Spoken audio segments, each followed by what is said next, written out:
Hello, guys. A couple of reasons brought us to Berekum Senase this weekend. Does it ring a bell? For our new following, don't worry. I'll brief you in on why Berekum Senase rings a bell. But basically, we are at the genesis of Semanhyia Learning and Development Farm. This is where it all started. And so, as I said, a couple of reasons brought us here, and definitely we wouldn't leave this community without paying a visit to where the vision all started from. Without wasting much time, just join me enter. And I'm here to enter myself, so let's get in there together and see how it's looking, if Mother Nature has taken over or not. But before that, if this is your first time, welcome to Farming in Africa YouTube channel. We are your go-to channel for everything livestock, guys. Everything livestock, yes. And this is the right time to remind you that we actually started this whole livestock journey with cattle, yes. And we moved into goats, which probably is what you've known us for or you identify us with. Well, for now, we are also venturing into another aspect of livestock farming or the agribusiness of livestock, which is pig farming. So I really want you to stay tuned. But then again, if this is your first time, like I said, you are at the right place. Just, subscribe to the channel and also recommend it to other people. And if you're already a subscriber, as always, thank you for your support. But I need you to go a step further to hit the notification button so that whenever we bring content like this your way, you would be the first to get it. Let that sink in and act on that. I shall be back.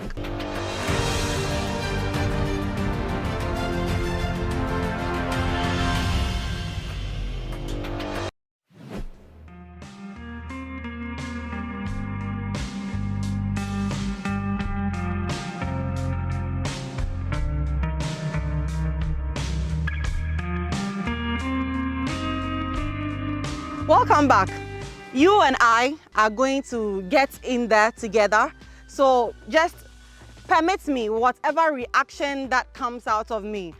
It is because I'm also here to see what is in there, okay? I really want us to do this together. So, well, let's get in there. And I mentioned to my new following, in case you don't know, this is where we were, and this is where actually 2024 started. So before we moved to Suhum, you've been hearing me say, here in Suhum, in the eastern region of Ghana. Well, at first it used to be here in Berekum Senase, in the Bunu region of Ghana. So something happened. The community has a taboo against the rearing of goats. Admittedly, since we arrived last night or yesterday, I've not seen goats around. Yeah, so the taboo still exists and it's been enforced. Also, the only strange thing is, we know that dogs are not permitted here. But well, I've seen a couple of people returning from their farms into the township and there are dogs with them. But anyway, it is what it is. We are here to see what has become of the facility we left. And I know a lot of you have questions about what we are doing with that. Yes, I would come along with Fred. Not in this particular one. Then he gets to answer all of your questions. So leave them in the comment section. Okay, are you ready like I am ready? Let's get in there. Wow. This is okay. Wow.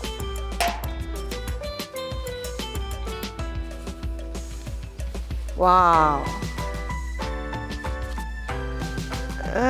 This is just the entrance, and I'm just saying wow like an ambulance already, because it didn't used to be like this. And let me just say, it's been barely 5 months. Yes, barely 5 months. So this place was very rocky, I didn't even think weeds could take over like this. And I remember how many times I had to walk this stretch to come to the entrance, receive one journalist or another from all of the media houses that actually showed interest in the story and took it out there for us.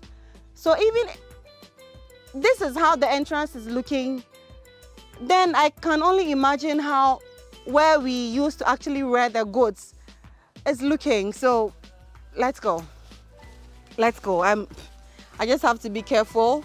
And if there are any snakes, you guys should hear me. Just don't come out now, please. It's the wrong time for you to try any funny tricks. I only just came to visit, not to, disrupt your living. So I'm doing this with you guys. Let's look around. But wow. This is a huge surprise. Wow. Let's go around. Let's go. Yeah, we actually pulled down the structures because when it became final that we had to relocate to Suhum, we thought it prudent to, you know, get some of the structures along to save money and then go use it to reconstruct the farm at Suhum. So yes, wow. I think for today, Nadia is at a loss of words because you guys know I don't run out of words. You know that. This structure actually, it makes me very emotional because we're almost at the pinnacle of, you know, a huge expansion and revolution. And the pig farming I told you that we are going into, if that incident or issue had not occurred, we probably would have kickstarted it long ago by now. This block structure is what we started to construct for our piggery, but you know, it's not made of wood, so we just couldn't relocate it along.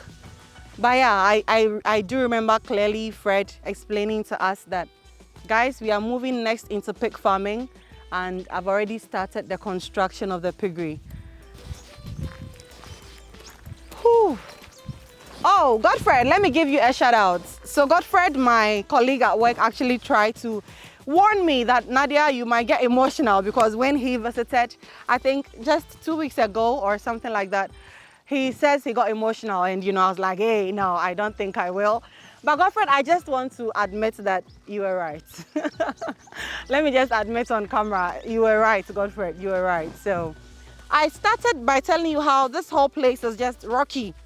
I don't know if the camera can zoom in, but this is the kind of land the first part of our land looks like, you know, all gravels and everything, just some really hardy grass grows here. Well, you won't believe it, but this is Semanhyia grass, just some wild grass growing. I know it doesn't look as green as the one you are used to, but that is why I'm telling you the kind of land it's growing in, you see. So when we tell you that it is hardy, it is drought resistant, in the dry season, all other grasses will dry off. You look at this.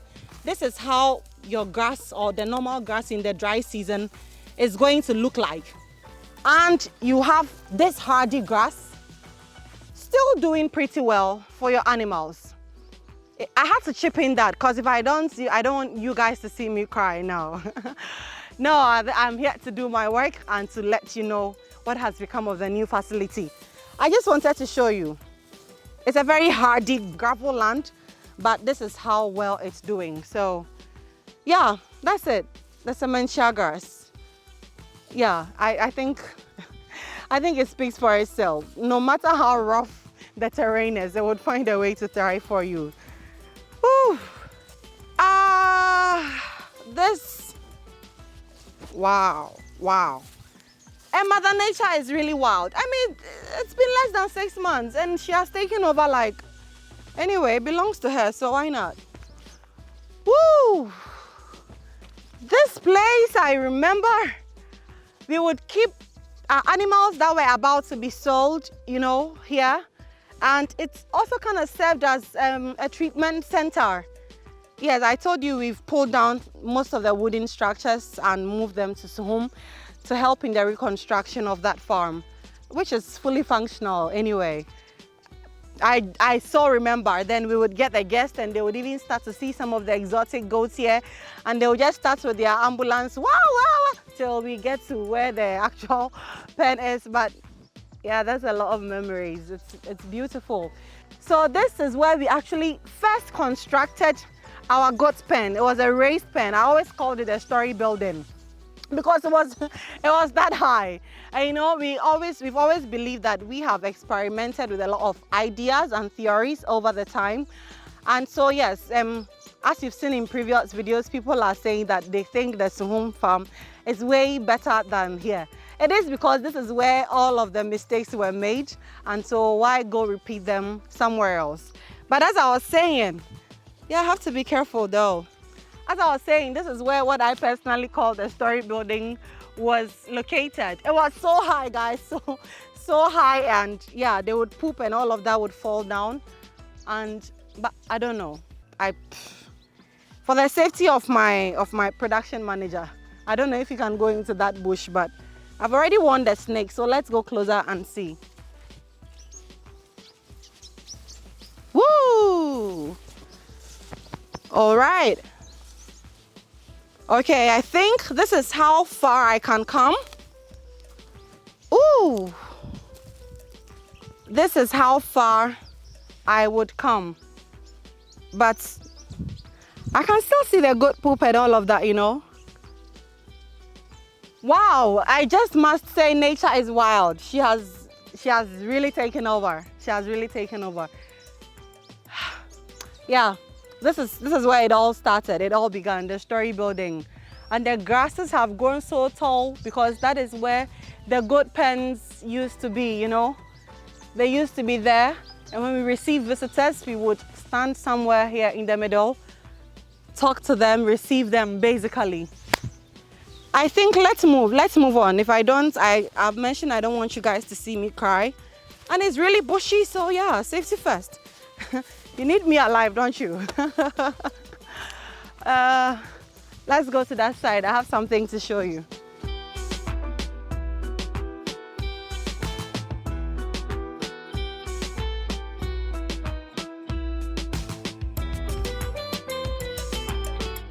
Oh, but the Semanhyia grass is doing well. It's unbelievable.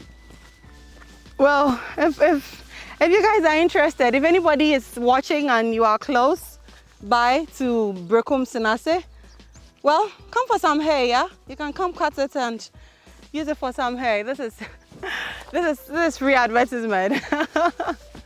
Just contact us if you want this grass, if you are close to the environs where I am at the moment. Wow, so at least the structure is still intact. It is still intact. When I get Fred here, I would ask him what his plans are for this particular structure. So I just know it's still intact. And actually, I told you we started with cattle. That was the entire genesis of farming in Africa as a company, because Fred has a school he has built right here in this community called the Semanhyia American School. Yes, it's quite popular. If you get to Berekum, just ask anybody for SAS, Semanhyia American School, and they will bring you there. So he acquired this piece of land and started with cattle to feed his students, because, I mean, in his own words, the protein was low in their meal. So why not have a sustainable source of protein? And then he evolved what we usually tell you into goats. But what you probably don't know is in between the cattle and the goats, there was poultry. Yes, he did poultry at a point. So this structure actually has a capacity to hold around 10,000 and a little above that beds. So at a point we had, I think, close to that number of beds here that we were wearing. I mean, I don't think at that time I was around, but yes, Fred shares the story a lot. But because, you know, we are huge on the goats and all of the other popular livestock, I think this is a part of our story we rarely throw light on. But that is it. And at a point, we used it for hay storage. So in some of our previous videos, you probably have seen, we had a lot of bales of hay being stored right here in this facility. And I mean, it's concrete, it's still standing strong. It's locked, I would have entered, but it's locked. I see some medication containers and all of that. Woo! Let me take you to some other place right here on the London. I told you we are doing this together, so forgive me if some of the reactions are a bit too raw, but yeah, sometimes you just have to let the people know exactly what is happening here and how it makes you feel. So let's go.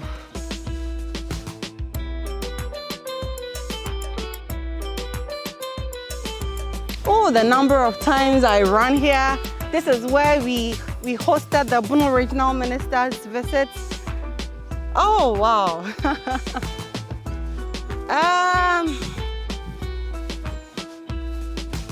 Wow, all right.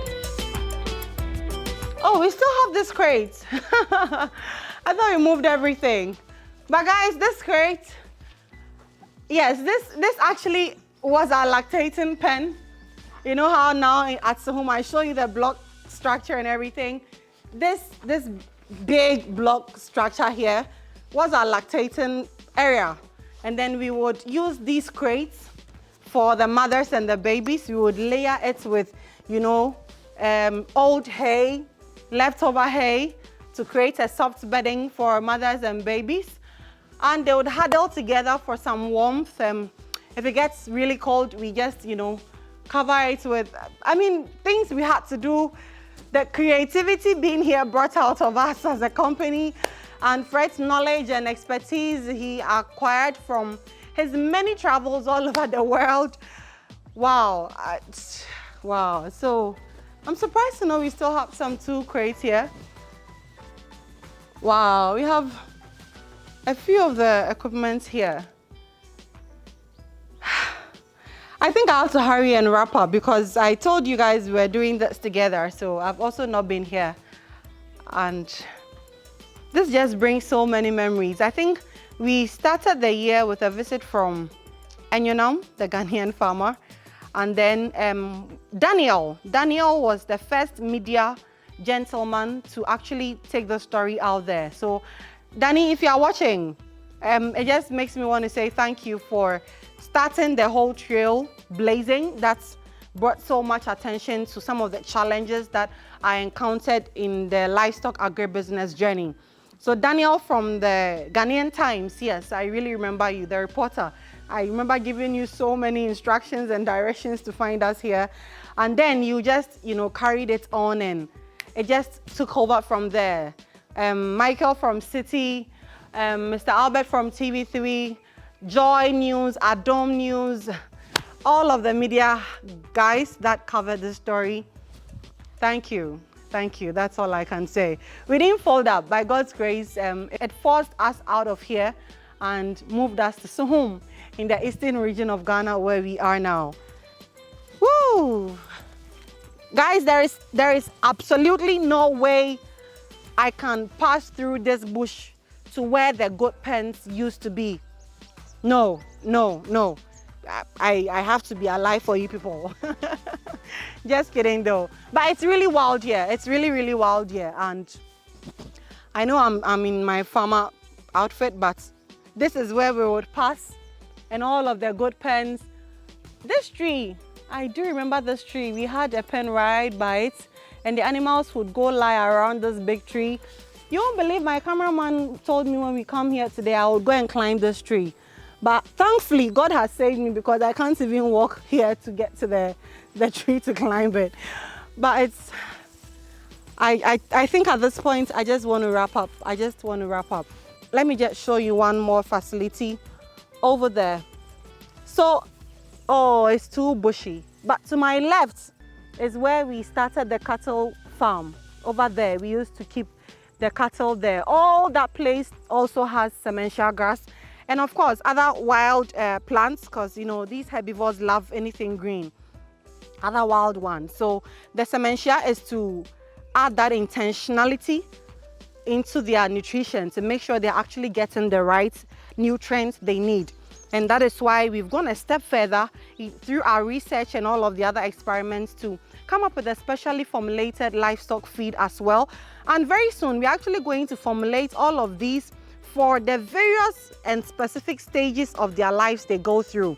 When they have just been weaned from their mother's milk, when they are, you know, in that stage, just growing, finding their feet, we would specially formulate some for pregnant ones, the lactating ones as well.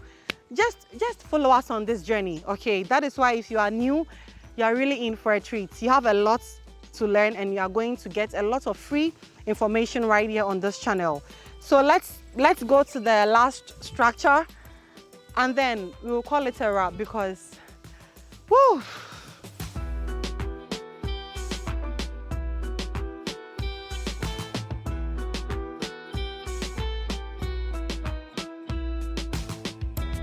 So just as I showed you of the piggery, this actually was also another structure to really help the whole expansion of our project here.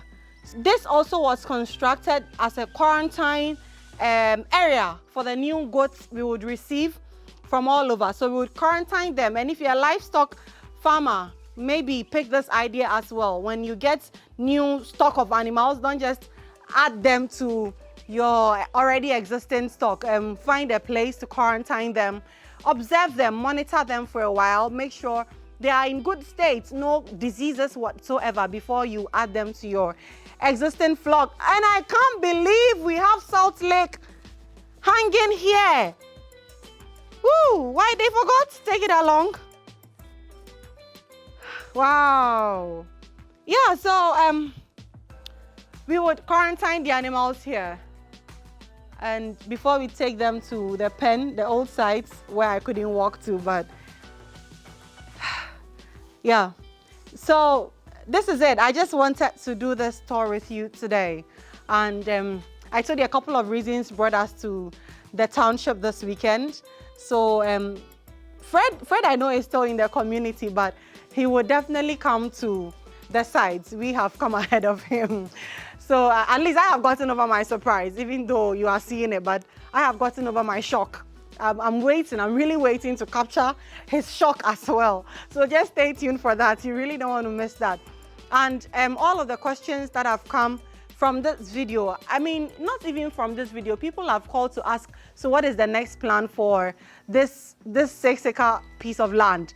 I would get Fred here and then interrogate him.